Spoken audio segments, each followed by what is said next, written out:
So most people think that once you max out your 401k, the game is over, but that's actually where the game begins.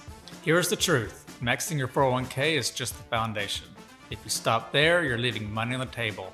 Money that could grow tax-free, money that could beat inflation, and money that could set up your family for generations. So today we're breaking down the exact playbook of what to do and where to invest after maxing out that 401k. From hidden Roth strategies to triple tax savings accounts, to flexible brokerage options, even real estate and insurance plays. You're not going to hear about this from TikTok agents, my friends. This is the real deal. Let's get to it.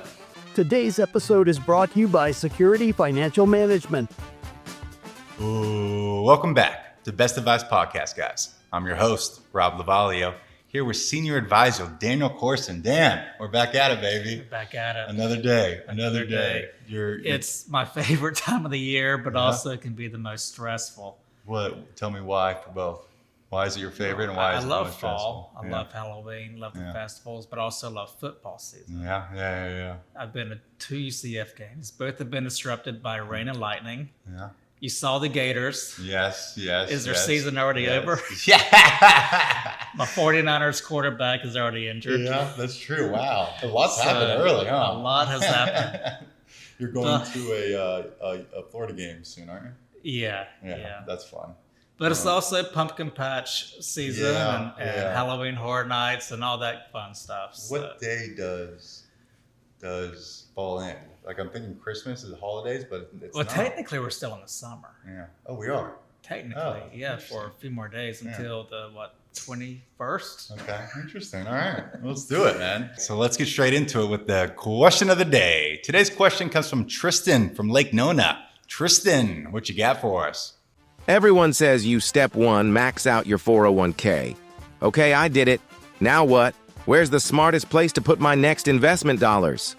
Thank you, Tristan. You're already a couple steps ahead of the game when it comes to retirement. Daniel, please give us some insight here.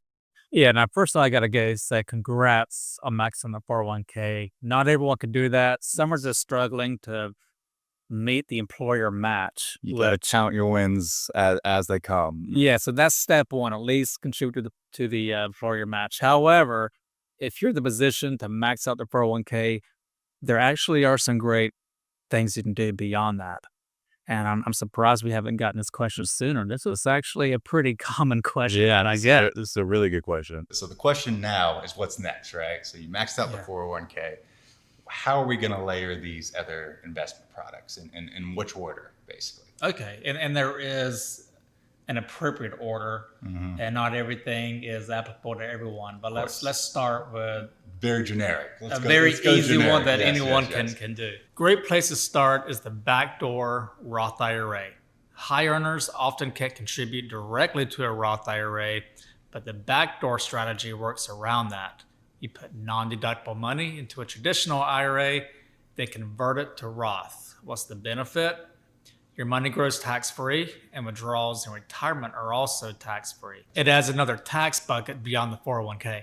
Absolutely. That's a big one. There's nothing like sneaking in the back door with the Roth win. Another one I hear a lot about and a lot of questions I hear in the office is the HSA. What does that stand for and where does that play? Health Savings Account. Okay. I cannot stress it enough. It's my favorite one we're going to talk about. Really? Yes. I did not know that. I'm excited now. Give me the good. I would have mentioned it first, but not everyone can participate in one. You have to be in a highly deductible health insurance plan. Okay. Interesting. Yeah, the HSA is fantastic. It's the only account with a triple tax advantage. Tax-deductible contributions, tax-free growth, and tax-free withdrawals for qualified medical expenses. And after 65, you can use it like a retirement account for non-medical expenses too. It's the only thing in the world that has triple tax benefit. Yeah, so no one's ever going to complain about the triple tax benefits there. You know what I mean? So, but the HSA does have some kind of restrictions, whether at age or when you can pull it out. Is there anything else that's just like more generic that doesn't have a little more flexibility, I guess? So no age restrictions or income limits or contribution limits. Exactly. I would say a taxable brokerage account. Let's hear about that one. Yeah. With taxable brokerage accounts, there are no contribution limits. You can invest in ETFs, stocks, bonds, CDs, mutual funds, and you can access the money whenever you need it. If you stick with tax-efficient investments, you keep the taxes manageable, and long-term capital gains are often taxed at lower rates than income. So we got the 401k we maxed. That was the question, right? We went over the backdoor Roth. We went over the HSA, the triple tax advantage with the HSA. We just did the generic. What's the one you just talked about? The taxable brokerage account. Tax brokerage account. Okay, beautiful. And then what about there's another backdoor one. Was it mega backdoor? Yeah, it's not as common, but there's a mega backdoor Roth. Okay. With a 401k. Yeah, that one's pretty beneficial. It's very beneficial if you can do it. Yes. Yeah. Can you tell me about that one, sure. please? Yeah. A mega backdoor Roth allows after-tax contributions beyond the regular 401k limit, and those dollars can be rolled into a Roth account. Not every plan allows it, but if yours does, it's one of the most powerful tools available. You can move tens of thousands more into Roth each year. I'll check with your employer plan to see if that's an available option. That's crazy beneficial, right? Because if you might have to pay a little ordinary income taxes on that transfer, right? Yeah. But then your entire retirement, the growth that happens in that account is tax-free. Withdrawals are tax-free. If I was the IRS, I would hate that account. Like no IRS guys. Like keep your money growing, keep the gains going, and when you withdraw, I'm not going to touch it. Like it's kind of a nice deal for us. It's a very nice deal. I just had a situation last week where a client is now eligible to contribute to that. She's already doing the taxable brokerage, already got the HSA, and now doing Talk about counting wins. That's another win to count. Yeah. That's another win to count.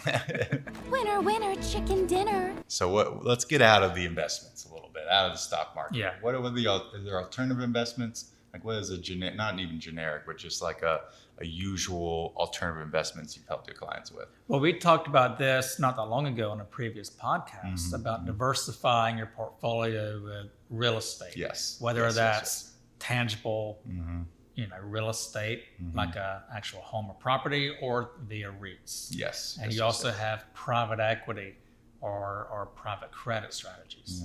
Yeah, so real estate can diversify your portfolio and provide income and tax benefits. That might be direct property ownership, private deals, or just REITs. For accredited investors, alternatives like private equity or venture capital can also add diversification, though they're riskier and less liquid. Private equity is something we haven't really talked about in any of these shows. You can get pretty deep into that, and we'll probably save it for another show, but can you kind of just give a brief description of what that means to the viewers? Yeah, and we could spend an entire podcast on private equity, but essentially, not every company is publicly traded. There's actually more private companies than public. Like Publix. Exactly. So private equity is a way to invest in private companies. You can get some really good returns. The trade-off is illiquidity, and there's also a very high entry level into it. That's why we say accredited investors, so that way you have a certain level of net worth or income.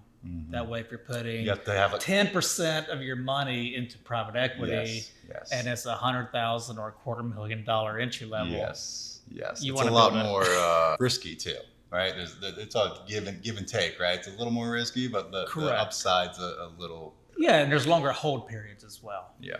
All right, so we got the 401k maxed out. We executed the backdoor Roth, the mega backdoor Roth, the HSA, alternative investments, real estate, and so forth. Where insurance? We need to touch on some insurance. Is there an insurance vehicle? I do hear, going back to those TikTok agents that we laugh about all the time, but I see on TikTok people being like, all you need is insurance. It works as an investment vehicle.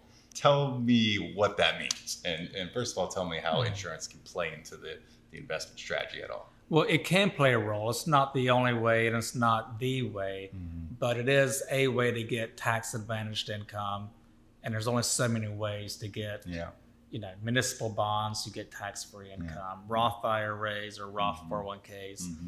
It's not always that simple. You have to qualify for it as well, and it can be costly. Yeah. First and foremost, insurance should be about protection, making sure your family or income is covered if something happens. But in some cases, permanent life insurance like whole life or indexed universal life can also serve as an additional tax-advantaged savings bucket. The cash value grows tax-deferred, and you can access it through loans or withdrawals down the road. So is that something everyone should do? Not necessarily. It makes the most sense if you've already maxed out all the other tax-advantaged accounts, your 401k, Roth strategies, HSA, brokerage, and you still have significant excess cash flow and you need life insurance coverage. It's a specialized tool, not a first stop. It can be a great source of tax-advantaged income, but it can be costly depending on your situation. So to sum it all up, right, getting back to the question, what's the playbook once someone has maxed out that 401k, right? Because that's what everyone's taught, and generically, again, is first thing, max out your 401k, right? So when we're laying on all these other investment products, what sequence would you suggest? Okay. And again, we know everyone's different, and there's a lot of analytics that go into every plan that you guys produce. But generically, what would you say to the average Joe, like the sequence of this? The sequence usually goes like this: first, the Backdoor Roth IRA, then, if eligible, an HSA, next, a taxable brokerage account. If your plan allows it, the mega Backdoor Roth. After that, real estate or alternatives, and in some cases, insurance strategies can layer on additional tax advantages and estate planning benefits. So again, really, the best option really depends on your goals, your taxes, how much flexibility you need, where you are in your life or your career. For sure. And that's why we do the financial plan, because everyone's got a little bit different case. So some of these will apply better to others, than someone else. So just like that order, it may be different for person A versus person B. Well said, Daniel. Well, I hope that helps, Tristan. If you want to talk to Daniel or any of our advisors here at Security Financial Management, we're going to leave a link in the description for you. And remember, folks, the secret to wealth is not what you earn. It's what you keep. It's what you keep. Happy days, everybody. This podcast is for entertainment and educational purposes only and is not intended as personal financial advice. Before making any financial decision, please do your own research and consult a financial advisor as needed.